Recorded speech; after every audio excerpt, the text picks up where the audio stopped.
diable, on voit que c'est le jour du diable, donc nous sommes le lundi 26, le 6 août. Donc CCH Révélation, c'est-à-dire Jean-Yves Sevestre, convoque, enfin a contacté le mythomane de service Pascal Tréfingui. Alors je vous fais écouter un peu ce que ce taré raconte, et puis je vais, voilà.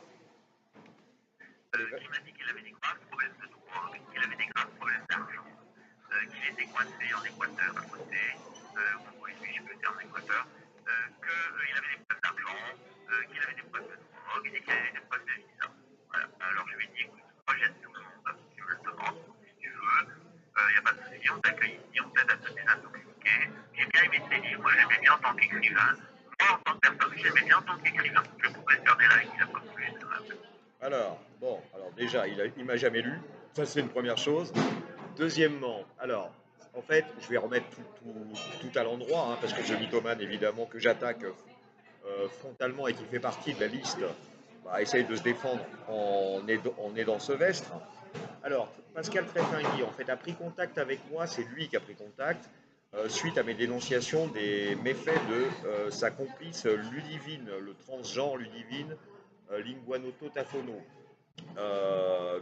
Il a essayé de me faire croire qu'il allait me faire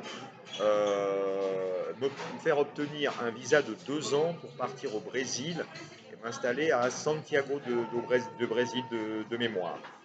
Ça, c'était au mois de mars-avril à peu près. J'ai fini par me rendre compte à force d'avoir le personnage. Donc il m'a mis en contact avec une avocate française qui est celle en fait qui fait ses dossiers. Alors c'est une véreuse, hein, qui a fait tous les dossiers qui ont fait, comment dire, pour faciliter l'expatriation de tous les gens qu'il a arnaqués dans le cadre de son éco-village. D'accord. Et donc cette nana m'a demandé un acompte pour un travail qu'elle n'a jamais fait, évidemment. Mon expatriation, c'était une fiction totale. Le but, c'était absolument de m'éloigner de l'Équateur, afin que Ludivine soit tranquille. Alors évidemment, à un moment, je me suis rendu compte qu'il pipotait, parce que ce mec, il va avec des gros sabots. La dame en parallèle m'a envoyé une photo de Moloch qu'il lui avait adressée sur son WhatsApp, ce qui veut dire que le mec, dans son temple bouddhiste, il avait une statue de Moloch.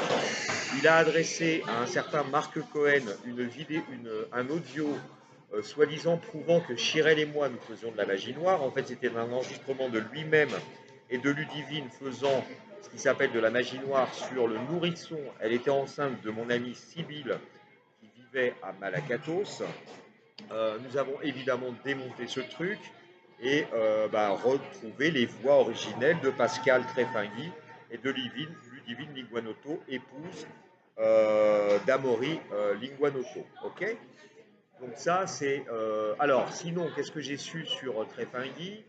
J'ai su que c'était un type qui payait très régulièrement la police à Rio de Janeiro, là où il a son temple, puisque ce type en fait fricote avec des escortes brésiliens qui sont musclés, qui le payent. Pas de problème avec le fait qu'ils le payent, mais dès que les types l'enquiquinent un peu, le Tréfingui paye la police localement et fait ce qui s'appelle des dénonciations calomnieuses. Et donc les flics débarquent avec la cocaïne dans leur poche et font arrêter les escortes en question qui se retrouvent en tôle. Et Tréfingui filme ça et met ça sur une de ses chaînes. Ça, je pense que ceux qui suivent Tréfingui ont dû voir ces séquences-là. Donc j'ai découvert ensuite que Tréfingui faisait partie d'une loge du Grand Orient de France qui était clairement sataniste, avec un certain M au carré, qui est celui qui a fait une attaque de magie noire sur la dame de Rieux-la-Pape, ce qui fait qu'elle s'est pété la clavicule début juillet. Ok. Bon, évidemment, la bonne loge qui me suit est au courant de tout ça. L'oncle de mademoiselle Mansouri est évidemment au courant puisqu'il s'agit de sa famille. Je parle du neveu. Donc évidemment, je suis quelqu'un qui attaque frontalement non seulement le business Trépingui, ça je ne suis pas le seul, il a 4 avocats qui ont mené 4 class actions, puisque là où les plaignants ont porté plainte, les class actions, contrairement à la France, sont légales. Trépingui, évidemment, s'est fait rattraper à un moment par sa loge, qui a trouvé qu'il allait beaucoup trop loin avec ses histoires d'avocats et de plaintes. Donc ils lui ont demandé de fermer sa gueule. C'était en juin 2023. Je fus le premier et le seul sur le web à dire que c'était un mensonge, puisque Trefingui faisait intervenir son équipe pour essayer de nous faire croire qu'il avait été arrêté à Brasilia et qu'il était en prison. C'était évidemment un mensonge.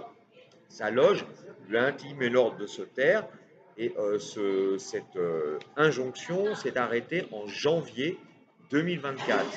En février 2024, Pascal Trefingui est allé à Paris pour visiter la loge qui est avec moi, qui lui posait problème à lui et à la sienne, afin de faire la danse d'Esmeralda et essayer de leur dire que j'étais le grand méchant et que lui était très gentil.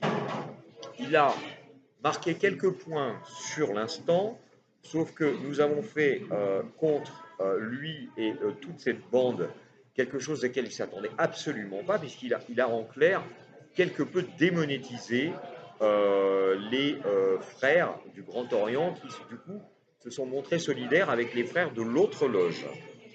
Ceux qui ne sont pas arrivés à voir, c'est Primo M. Mansouri, qui ne fait pas partie de cette confrérie. Deuxièmement, bon, évidemment moi-même et la dame, mais aussi et surtout le coup que j'avais prévu avec la dame de Saint-Mandrier, c'est-à-dire les mandats Interpol sur les pots de Sevestre et de Kellerals. Alors le problème, c'est que maintenant qu'il fait le lien avec Sevestre, il se retrouve en lien direct pour la première fois avec un type qui est sous mandat Interpol, qui est sous liberté conditionnelle, qui nous fait croire dans une micro-vidéo, alors qu'on peut enlever son bracelet, le tout c'est de ne pas rester éloigné très longtemps de ce bracelet, parce que là, dans ce cas-là, il y a problème. Sauf que comme Sevestre est suivi par des Mongols, pas beaucoup, mais quand même, les gens le gobent. Hein, on le voit, donc c'est vrai, il n'a pas son bracelet, là, maintenant, tout de suite, quand il se fait filmer quelques minutes. Évidemment, Trefingui, qui sent que ça va mal pour Sevestre, lui file un coup de main, parce que ça va mal aussi pour lui. Le coup des services marocains qui rentrent dans le jeu contre l'État d'Hébreu, qui est normalement leur allié, met en grand péril l'équilibre judiciaire de Pascal Trefingui et donc de sa loge. Et c'est ça la nouveauté que j'ai créée par toutes mes dénonciations.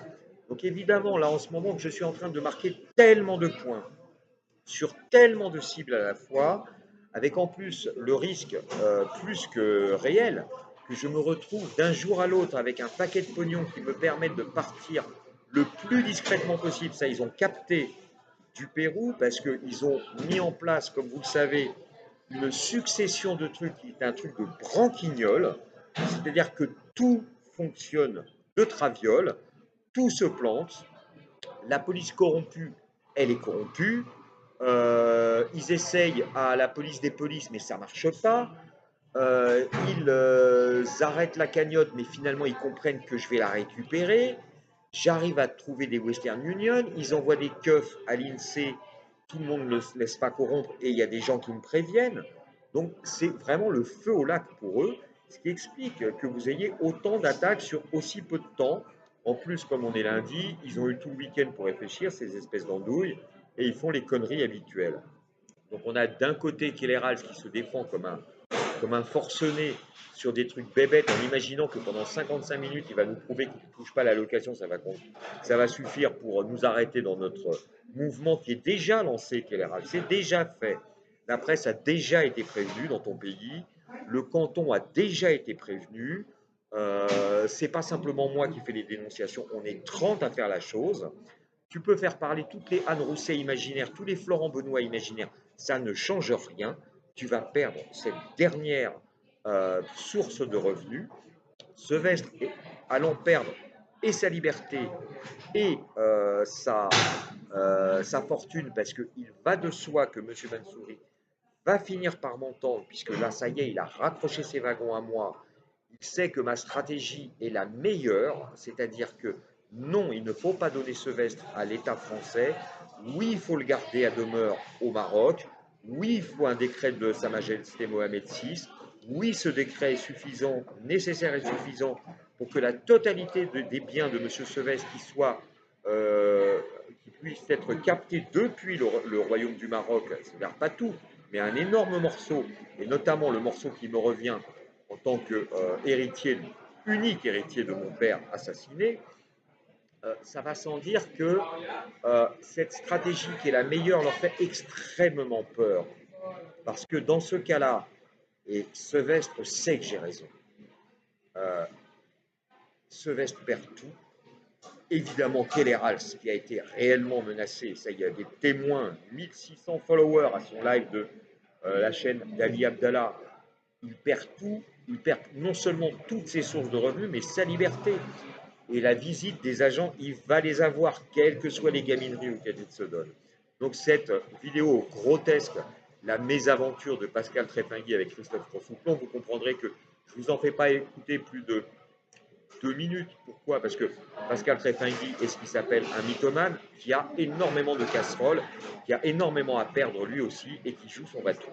Voilà, je ne vous prends pas plus de temps.